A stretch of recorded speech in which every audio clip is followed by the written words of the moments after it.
ભાગીદારીમાં ચાલતા સ્પાના હિસાબના વિવાદે એક યુવકનો જીવ લઈ લીધો હોવાની ઘટના સામે આવી છે. મળતી માહિતી મુજબ ભરૂચના રહેવાસી કૃણાલભાઈ ચંદુભાઈ પટેલ અને મુંતજીર પટેલ મળીને સ્પાનો વ્યવસાય કરી રહ્યા હતા. છેલ્લા કેટલાક સમયથી પૈસાના હિસાબને લઈને બંને વચ્ચે મતભેદ ચાલી રહ્યા હતા.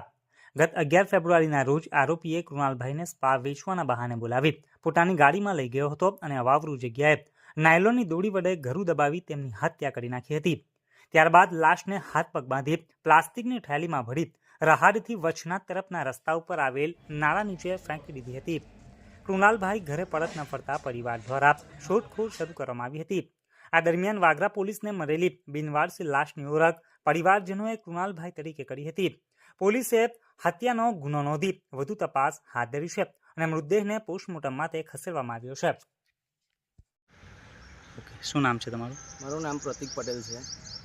મૃતકના કોણ થાવ તમે? મૃતકના હું નાનો ભાઈ થઉં. શું ઘટના શું હતી? 2 દિવસ પહેલાંનો એ 11 વાગ્યાનો ગાયબ છે. એક જણને ફોન આવ્યા હતા મારા પર કે તારો ભાઈ દેખાતો નહીં, આજે શોપ પર બી નહીં આવ્યો, કે કોલ કર્યા તો એને લાગતા નહીં. અને મેં જાણ કરી મારા ફાધરને પૂછવા માટે કે પપ્પા ભાઈનો ફોન કેમ નથી લાગતો. તો પપ્પાએ મને જાણ કરી કે હા મેં બી ફોન કર્યો છે પણ ફોન લાગતો નથી, હું કોન્ટેક કરું, જો થાય તો હું તને કોલ કરું. ત્યારબાદ કોલ કરીને જણાવેલું મારા બાપાએ કે એના એક ફ્રેન્ડ સાથે વાત થઈ દેવેન્દ્ર પટેલ તરીકે, તે કે એ ભાઈ એવું કીધું છે કે હું સાંજે જ તમને વાત કરાવું થોડા કલાક 2 કલાકમાં, કે અત્યારે એ પેલો મુતરજીત પટેલ ગામ વોરાસમનીનો છે એ પાર્ટી સાથે ગયો હતો. સવારે એને લેવા આવ્યો હતો અને કંઈક એ લોકો જવાના હતા, એના ઘરમાં કંઈક મેટર હતી અને એક ગાડી લઈને ગયા હતા. ત્યાર પછી એનો ફોન જે સ્વિચ ઓફ થયો છે, ત્યાર પછી એનો કોઈ કોન્ટેક્ટ થયો નથી. અને જે દેવેન્દ્ર પટેલ સાથે જે વાત થઈ હતી કે સાંજે પપ્પા હું તમને સાંજે એની સાથે વાત કરાવું, ત્યાર પછી દેવેન્દ્ર પટેલે બી ફોન બંધ કરી દીધો હતો. અને જે મુંતરજીત પટેલ છે તેઓએ તો ફોન મારો રિસીવ જ નહોતો કર્યો કોઈનો. ત્યારબાદ એ લોકોએ બી ફોન બંધ કરી દીધો હતો. ને કાલે સાંજે 7:30 વાગ્યા જેવું મારા પર સી ડિવિઝન પરથી ફોન આવ્યો કે તમને શંકાસ્પદ એક છે વાગરામાં એક લાશ મળી છે, તો તમે ત્યાં જઈને વેરિફિકેશન કરો. ત્યાં આવીને અમે જોયું ને મેં જાતે મેં જઈને જોયું, તે મારો પોતે ભાઈ જ હતો. તમારી શું માંગ છે? અમારી માંગ એ છે કે એને ન્યાય મળવો જોઈએ, કારણ કે એની હાથે જે કંઈ થયું છે એ બહુ ખોટું થયું છે.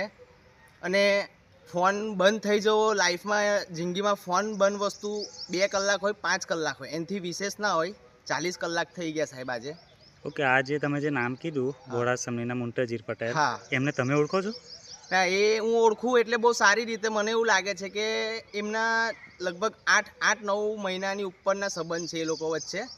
એ લોકો શોપ ચલાવે છે 2 જણા, એમાં કંઈ એમના અનબન થયા કરતી હતી વારે. શાની શોપ છે? બિઝનેસ સ્થાનો છે એમનો? એ કંઈક સ્પાનું કરે છે એ મુત્તરજીત પટેલ જે છે. અને આ મારો ભાઈ છે તે 2 ફ્રેન્ડ જ થતા હતા.